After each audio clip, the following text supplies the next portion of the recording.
Good morning everyone. आज चाहिँ म ट्यारोट रिडर छु एन्ड आकाशिक रेकर्ड रिडर है। ट्यारोट गाइडेन्स दिन्छु अनि आकाशिक रेकर्ड रिड गर्छु अनि स्पेल कास्ट है, स्पेलहरू पनि गर्छु। लभ रिलेसनसिप, फाइनेन्सियल प्रब्लमहरू आएको छ भने है, भिजा सक्सेस, करियर सक्सेस, अनि आँखा लाग्ने होइन, इभिल अनि कर्ड कटिङहरू थ्रु मेडिटेसन होइन, स्पेलहरूबाट पनि गर्छु।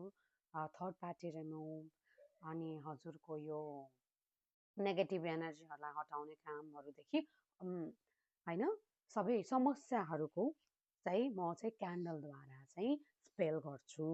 अनि कतिलाई थाहा छैन के भन्नुहुन्छ उहाँहरूले भने के चाहिँ हो त आकाशिक रेकर्ड होइन भनेर भन्नुहुन्छ।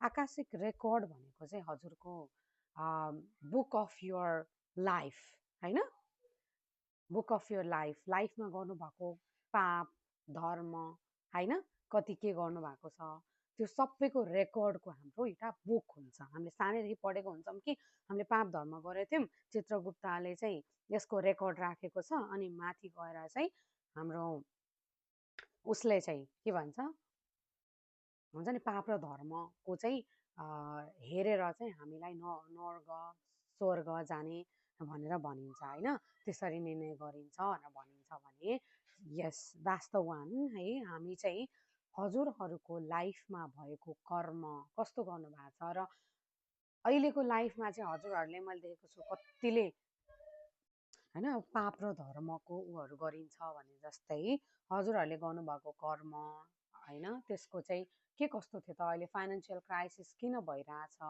रिलेसनसिपमा प्रब्लमहरू किन आइरहेछ होइन, अनि यो जति गर्दा पनि पूजापाठ गर्दा पनि मलाई फल चाहिँ किन मिलिरहेको छैन भनेर चाहिँ यसको रिजन चाहिँ थाहा पाउनको लागि चाहिँ हजुरहरूले आकाशिक रेकर्ड रिड गर्ने हो है। त्यो चाहिँ हजुरको चाहिँ लाइफमा भएको कतिौँ जन्मदेखि रहेको पाप धर्मको चाहिँ किताब हो। त्यो चाहिँ हामीले हजुरहरू यो मेडिटेसनद्वारा चाहिँ हजुरहरूको बुक रिड गरेर चाहिँ वाट्स द के भन्छ अब what is the reason behind this, यो जति गर्दा पनि भइरहेको छैन भनेर चाहिँ थाहा पाउनको लागि चाहिँ आकाशिक रेकर्ड रिड गर्ने हो।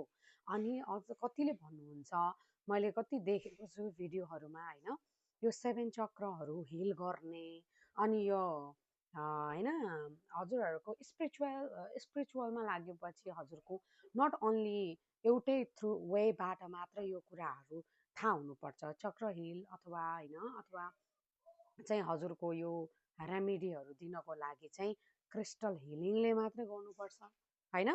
अनि यो कर्ड कटिङ नेगेटिभिटीहरू चाहिँ यो हामी यस्तै वेमा मात्रै जान्छौँ, डिफ्रेन्ट वे हुन्छ है। अब यो आकाशिक रेकर्ड रिडमा पनि हामीले हरेक कुराहरूबाट हिल गर्न सकिन्छ है, थ्रु द मेडिटेसन है। हजुरको कर्ड कटिङ गर्न सकिन्छ मेडिटेसनबाट पनि, त्यो गर्न सकिन्छ भने स्पेलबाट पनि गर्न सक्छ। आफूले आफूलाई कसरी ग्राउन्डिङ गर्ने है। अनि हिलिङ, क्रिस्टल हिलिङको पनि डिफ्रेन्ट वेजहरू हुन्छ हजुरको। अब क्रिस्टल हिलर्सहरूले क्रिस्टलबाट गर्नुहुन्छ भने अरू मान्छेले फरि उनीहरूको डिफ्रेन्ट वे हुन्छ है, मेडिटेसनद्वारा गरिन्छ। कति कुराहरू मेडिटेसनबाट गर्ने पनि हुन्छ है, कति स्पेलहरूबाट पनि गर्ने हुन्छ। सेम कुराहरू जस्तै अब ट्यारोट रिडरले पनि रेमेडी दिन सकिन्छ कि क्रिस्टल कुन लाउने होइन, कुन के गर्ने। हजुरको यो ट्यारोट रिडिङको लेभल हेरेर ट्यारोटमा पनि हजुरको डिप्लोमा, मास्टर, एडभान्स डिप्लोमा भन्ने हुन्छ है। कुनै ट्यारोट टिचरहरूले चाहिँ के सिकाउनुहुन्छ भन्दाखेरि हजुरको यो सिम्पल बेसिक ट्यारोट मात्रै सिकाउनुहुन्छ भने कसैले चाहिँ क्रिस्टललाई पनि त्यसमा एड गरेर है, कसैले चाहिँ मेरो घरमा चोरी भयो त्यो मान्छेको नाम के हो त है, कुन लेटरबाट स्टार्ट हुन्छ अनि कुन दिशामा छ है, यो मेरो हराएको कुरा चाहिँ कुन दिशामा छ है, नर्थ साउथ अनि कसले लिएको हो।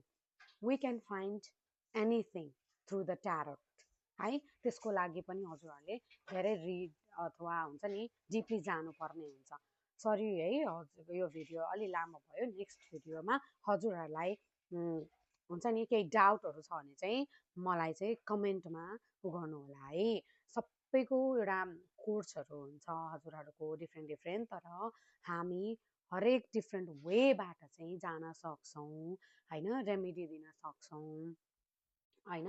अब first we need to know नि त कुन क्रिस्टल कुनमा काम आउँछ, कुन कलर के हुन्छ भनेर थाहा भयो भने we can give remedy as well as हजुरहरूलाई चाहिँ यो सबैको लागि स्पेल, आकाशिक रेकर्ड रिड अनि ट्यारोट रिडिङको लागि चाहिएको छ भने चाहिँ हजुरहरूले चाहिँ रिडिङ बुक गर्न सक्नुहुन्छ। मेरो नम्बर चाहिँ बायोमा छ। Thank you so much everyone. And मेरो लाइभ पनि जोइन गर्नु होला है। म लाइभ चाहिँ दिनको 1 घन्टा आउँछु, यही टाइम भन्ने चाहिँ छैन, when I get the time. हस्, thank you so much everyone and see you all in there.